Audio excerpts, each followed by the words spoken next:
Shalom kekasih-kekasih Tuhan. Renungan pada hari ini berjudul Pemeliharaan Tuhan.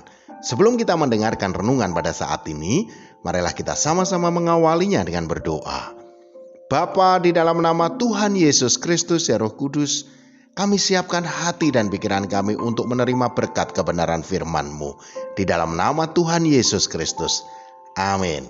Firman Tuhan pada saat ini terambil dari Mazmur 37 ayat 23 sampai dengan 24. Tuhan menetapkan langkah-langkah orang yang hidupnya berkenan kepadanya. Apabila ia jatuh, tidaklah sampai tergeletak, sebab Tuhan menopang tangannya.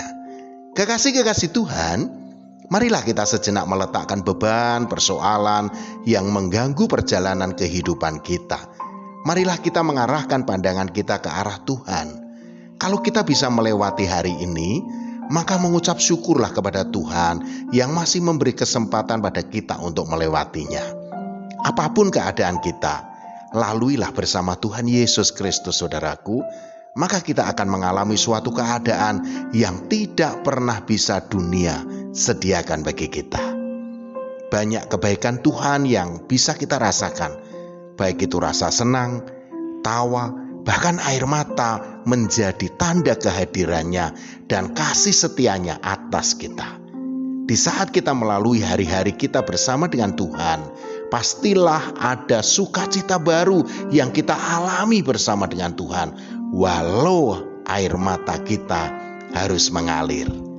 Ketika kita mau setia melakukan kehendak Tuhan dan mau mengambil keputusan untuk hidup dalam perkenanan Tuhan, maka kasih kuasa dan kebaikan Tuhan senantiasa ada dalam kehidupan kita. Dan tangan Tuhan yang perkasa itu akan selalu menopang hidup kita.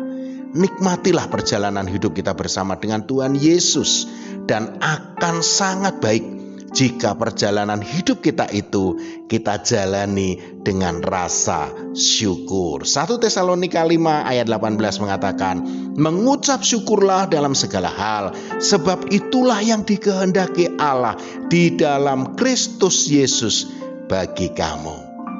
Saudaraku, apapun yang terjadi dalam hidup kita, tetaplah kita berkata, Tuhan Yesus Kristus itu baik, sangat baik, bahkan teramat baik.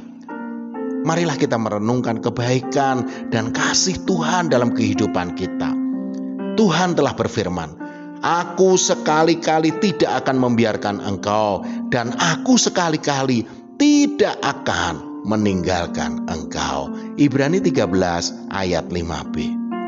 Tuhan tidak akan pernah kekurangan cara untuk menolong kita.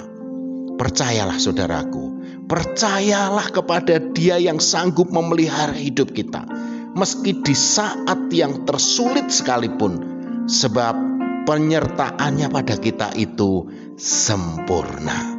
Yesaya 40 ayat 10 mengatakan, janganlah takut, sebab aku menyertai engkau.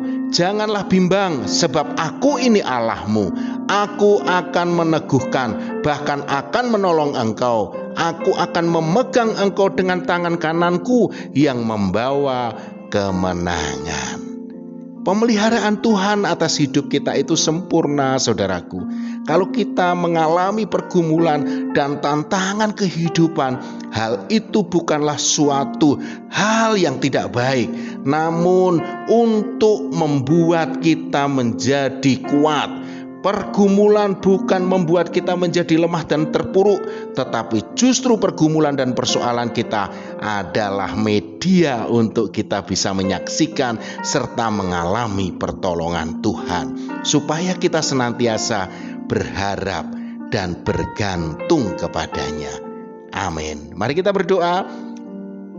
Bapa, di dalam nama Tuhan Yesus Kristus ya Roh Kudus, kami menyerahkan hidup kami ke dalam tangan Tuhan. Kami percaya hidup kami ketika berada di dalam tangan Tuhan, maka pemeliharaan Tuhan atas hidup kami sempurna. Dalam nama Tuhan Yesus Kristus. Amin. Selamat beraktivitas dan tetap semangat. Tuhan Yesus Kristus memberkati.